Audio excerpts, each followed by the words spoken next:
Políticas equivocadas já comprometem as próximas gerações. Artigo escrito por Samuel Hanan.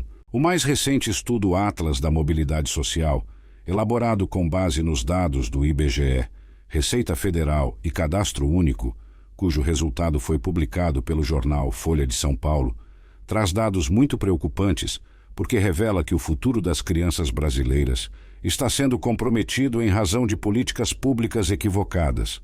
De acordo com o estudo, apenas 1,8% das crianças pertencentes às famílias incluídas entre as 50% mais pobres do país têm chance de obter ascensão social e, quando adultas, se colocarem entre os 10% mais ricos, ainda que no Brasil, estar nesse patamar signifique ter renda de R$ 8.034 por mês, pouco mais de 5 salários mínimos. A perspectiva não é muito melhor quando se fala em ascensão social, capaz de, no futuro, nossas crianças serem incluídas entre os 25% de brasileiros mais ricos, aqueles com renda média mensal de R$ 10.600, o equivalente, no máximo, a 7,5 salários mínimos. O estudo mostra que menos de 10% dessas crianças pobres conseguirão chegar lá. Dado ainda mais grave, aponta que 2/3, 66,6%, dessas crianças provavelmente permanecerão entre os 50% mais pobres na fase adulta. O comprometimento do futuro está anunciado.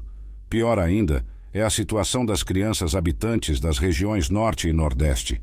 Elas têm, respectivamente, 78,3% e 76,4% de chance de, quando adultos, permanecerem no mesmo patamar social da infância, percentual muito maior do que as crianças nascidas na região Sul, cuja probabilidade cai para 41,4%. O quadro futuro será o resultado das políticas públicas dos últimos governos, de pouco ou nenhum progresso no processo distributivo de renda, com reflexo direto no desenvolvimento e na qualidade de vida das crianças pertencentes às famílias dos 50% mais pobres do país. As consequências na educação também se prenunciam devastadoras. O novo estudo do Atlas da Mobilidade Social denuncia que somente metade das crianças das famílias mais pobres conseguirá concluir o ensino médio. Obter um diploma de faculdade será ainda mais difícil. Apenas 1,9% dessas crianças, ou 2 em cada 100, concluirão o ensino superior, diz o estudo. É muito pouco. E tem algo muito errado. No Brasil, 66% dos jovens não atingem o nível básico para atender o mercado de trabalho. Ou seja, 2/3 de nossos jovens não têm a mínima chance de obter sucesso na vida, especialmente em um mundo altamente tecnológico e ainda mais desafiador diante do avanço da inteligência artificial. Para efeito de comparação, no Chile esse número é de 44% e entre os jovens europeus de 20%.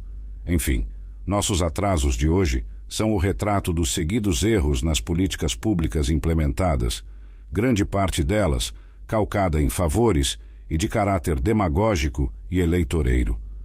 O Brasil precisa rever, urgentemente, suas políticas econômicas e sociais, pois alguns dos grandes problemas do país vêm sendo ignorados e pouco divulgados, como a insegurança alimentar, trabalho infantil, falta de acesso à educação, evasão escolar, precariedade na saúde e baixos índices de saneamento básico, quase inexistente em uma nação que ostenta a posição de 10ª economia do mundo, tudo impactando negativamente a vida das crianças pertencentes às famílias mais pobres. A educação precisa ser prioridade de fato e não elemento de propaganda ou de política eleitoreira, nas quais os números são superlativos, mas desmentidos em avaliações sérias como o do PISA, o Estudo Comparativo Internacional que avalia o desempenho dos estudantes de 15 anos em leitura, matemática e ciências. É igualmente premente que o saneamento básico seja universalizado para garantir mais saúde e melhor condição de vida. É necessário melhorar a alimentação das crianças, com mais proteínas, sobretudo na faixa de 0 a 4 anos de idade, etapa da conformação cerebral. Além disso, a eficácia dos maiores projetos sociais, para os quais são destinados bilhões de reais por ano, deve passar a ser medida não pelo número de novos beneficiários, mas pelo número dos que galgaram a ascensão social e passaram a não depender mais dessa transferência de renda governamental. Melhorar a distribuição de renda é outro caminho fundamental para mudar a realidade brasileira. As diferenças são gritantes. Segundo dados da PNAC Contínua, pesquisa do IBGE, na faixa dos mais ricos, 0,5% estão no topo, com renda média mensal de R$ 140 mil.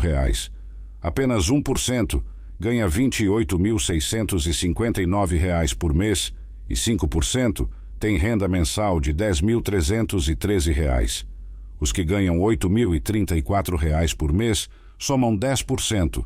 Entre os mais pobres, 50% têm renda mensal de R$ 713, 20% recebem R$ 600 e R$ 1,10% ganham apenas R$ 516 por mês. Considerando-se a metodologia do Banco Mundial, 27,4% da população brasileira vive abaixo da linha da pobreza. Outros números confirmam essa triste realidade nacional. 70% dos brasileiros têm renda média bruta de até R$ 3.036 por mês, e 90% da população nacional vive com renda média bruta mensal de até R$ 3.650, o correspondente a menos de 3 salários mínimos. Aumentar a renda dos brasileiros deveria ser prioridade. Entretanto, o governo federal, nos últimos 2 anos e meio, vem preferindo aumentar os gastos com publicidade, propaganda e patrocínios, via estatais federais, mesmo com algumas delas registrando prejuízos, e com a Lei Rouanet para artistas, cantores e intelectuais, sobretudo os mais renomados e influenciadores, além de expandir e com mais generosidade para os penduricalhos e privilégios de categorias que podem ser classificadas como os novos donatários do poder. E como se não bastasse, desde o início de 2025, vem tirando dinheiro dos pobres e, consequentemente, diminuindo os alimentos nas mesas dos trabalhadores. Vem fazendo isso graças à alteração da lei do reajuste anual do salário mínimo, atingindo diretamente 27 milhões de aposentados e pensionistas do INSS, 4,7 milhões de beneficiários do Benefício de Prestação Continuada, BPC, e ainda quase 35 milhões de trabalhadores do setor privado que têm rendimentos mensais de um salário mínimo. Não para por aí. Ao decidir pela não correção do valor médio do maior programa social do país, o Bolsa Família, o governo está tirando quase R$ 40 por mês de cada beneficiário do programa, que assiste 21 milhões de pessoas ou famílias. Outra marca negativa do governo federal, consequência da inflação alta e fora da meta, e já ultrapassando 5% ao ano, juros Selic de 14,75% ao ano, o recorde em mais de 15 ou 20 anos, e baixos salários, tem sido a explosão silenciosa, porque pouco noticiada, do nível de inadimplência nos principais programas sociais do governo. Um exemplo é o Minha Casa Minha Vida, faixa 1, no qual mais de 45% dos contratos registram atraso de 1 ano. Já no FIES, de financiamento estudantil, a inadimplência já ultrapassou 60%. O quadro vem se tornando ainda pior com uma nova categoria de endividados, formada por aposentados, servidores públicos e trabalhadores do setor privado. Tudo por conta do crédito consignado, empréstimo bancário com taxas de juros mais baixas que as praticadas no mercado, mas ainda assim exorbitantes e suficientes para provocar desarranjos nos orçamentos domésticos dos tomadores de empréstimo. Vendido como bondade, transforma-se em tormento para milhões de famílias. Não se esclarece que a taxa para aposentados, da ordem de 1,6% ao mês, significa quase 21% ao ano, muito superior ao reajuste anual aplicado às aposentadorias. Pior ainda acontece com o servidor público, com taxa de 1,90% ao mês, 25,34% ao ano, e mais grave com os seletistas, setor privado, graças à taxa de 3,9% ao mês ou 59,25% ao ano. Esse tipo de incentivo nada tem de saudável, pois apenas propiciará ganhos adicionais para as empresas do setor financeiro, uma vez que os riscos de inadimplência ficam muito próximo do zero, dada a garantia ser o próprio salário ou a aposentadoria. Parece evidente que a preocupação verdadeira não é melhorar a vida do cidadão, mas pavimentar o caminho para as eleições de 2026, quando, sem dúvida, as benesses do governo ganharão ainda mais impulso, provavelmente com a correção do Bolsa Família, expansão do auxílio gás, programas de refis para garantir perdão de juros e multas para inadimplentes e outros benefícios.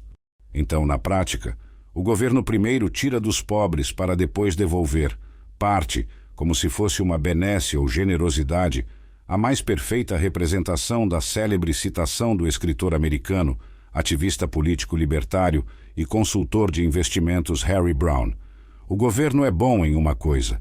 Ele sabe como quebrar as suas pernas apenas para depois lhe dar uma muleta e dizer: veja, se não fosse pelo governo, você não seria capaz de andar. Enquanto isso, há pouca esperança para as próximas gerações, porque o futuro está comprometido em razão de políticas que já se mostram desastrosas e merecem revisão urgente. Samuel Hanan é engenheiro com especialização nas áreas de macroeconomia, administração de empresas e finanças, empresário, e foi vice-governador do Amazonas, de 1999 a 2002. Autor dos livros Brasil, um país à deriva e Caminhos para um país sem rumo. Acesse o site samuelhanan.com.br.